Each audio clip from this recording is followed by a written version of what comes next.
Hello everyone, जय मसीह की। आज की वीडियो का टॉपिक है फरीसियों और सदूकियों में क्या फ़र्क है। न्यू टेस्टामेंट को सही तरह समझने के लिए ज़रूरी है कि हम गहराई में जाकर देखें कि ये लोग कौन थे, क्या मानते थे और इन्होंने मजहबी और सियासी माहौल को कैसे मुतासर किया जिसमें खुदावंद यीशु मसीह रहे और अपनी खिदमत अंजाम दी।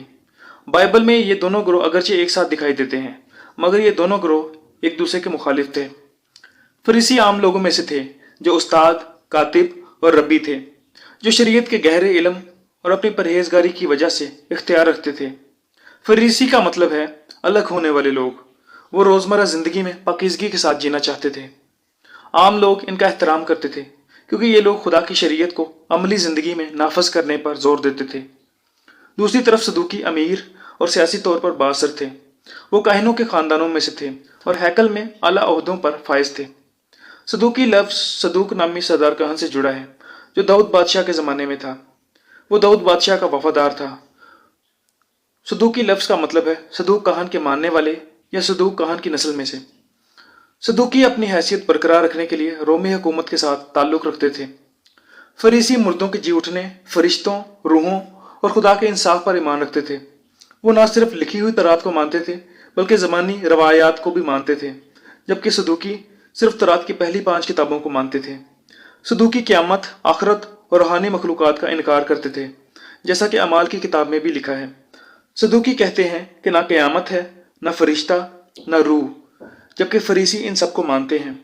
सदूकियों के नज़दीक मज़हब का मकसद हैकल की इबादत और कुर्बानी के निज़ाम को बरकरार रखना था, जबकि फरीसी लोगों के नज़दीक मज़हब का मतलब ज़िंदगी के हर पहलू में पाकीज़गी इख्तियार करना था। इसी फ़र्क की वजह से खुदावंद यीशु मसीह बाज़ अक़ायद में फरीसियों के साथ मुत्तफ़िक थे, लेकिन उनके दिलों पर तनकीद करते थे। खुदावंद यीशु मसीह ने फरीसियों को मुनाफ़िक़त पर मलामत किया कि वो ज़बान से तो खुदा की इज़्ज़त करते हैं मगर उनके दिल खुदा से दूर हैं, और सदूकियों को इस बात पर चैलेंज किया कि वो ना तो किताब मुक़द्दस को समझते हैं और ना ही खुदा की कुदरत को। फरीसियों के साथ खुदावंद यीशु मसीह अक्सर बहस किया करते थे, जबकि सदूकियों के साथ टकराव ज़्यादा सख्त था क्योंकि वो क़यामत के अक़ीदे को नहीं मानते थे और खुदावंद यीशु मसीह की मकबूलियत को अपने इक़्तिदार के लिए खतरा समझते थे। जब यीशु ने हैकल को पाक किया तो ये उनकी अथॉरिटी के खिलाफ बराह रास्त चैलेंज था। इसलिए सरदार कहन जो सदूकी था, यीशु मसीह की गिरफ्तारी और मुकदमे में मरकजी किरदार अदा करता है।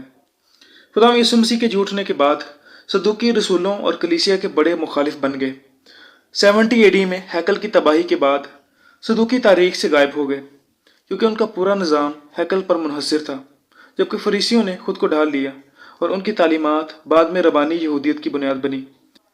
लेकिन इनकी कहानियाँ आज भी हमें सबक देती हैं। फरीसियों को देखकर हम ये सीखते हैं कि ज़ाहरी मज़हब काफ़ी नहीं, और सदूकियों को देखकर हम ये सीखते हैं कि सियासी ताकत और रवायात पर अंधा भरोसा खतरनाक है। हकीकी मसीहियत हमें सिखाती है कि हम खुदा से अपने सारे दिल, अपनी सारी जान और अपनी सारी अकल से मोहब्बत रखें, ना कि सिर्फ रस्में अदा करें।